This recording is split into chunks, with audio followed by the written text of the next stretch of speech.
sagaalaad ee maxadka heritage ee lagu qabtay dalkan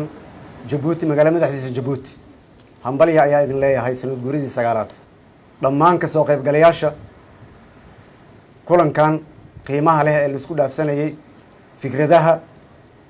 aaraada kala duwan iyo isasixitaanka shacabka Soomaaliyeed meel kasta ay joogaan waxaan leeyahay waa mahadsantihiin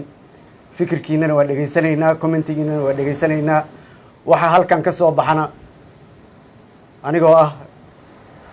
ra'iisul wasaaraha Soomaaliya wixii faa'iido leh waad igu ogtihiin inaan ka qaato hadduu Allah subhanahu wa ta'ala idmo sidoo kale waxaan rabaa cawada inta halkan fadhida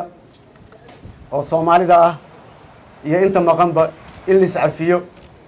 horena loo socdo dalkana uu galo doorasho xor iyo xalaal ah hadduu waxaan kaloo rabaa halkan caawa inaan uga mahad celiyo dawladda iyo shacabkan walaalaha nahay ee Jabuuti iyo madaxweynahooda qaaliga ah madaxweyne Ismaaciil Cumar Geelle runtii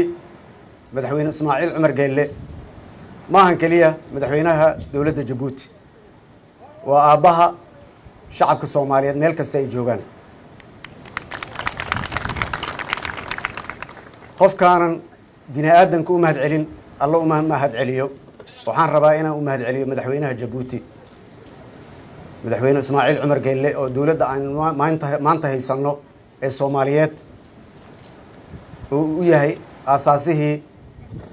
dawladda Soomaaliyeed ee maanta aynu haysano marka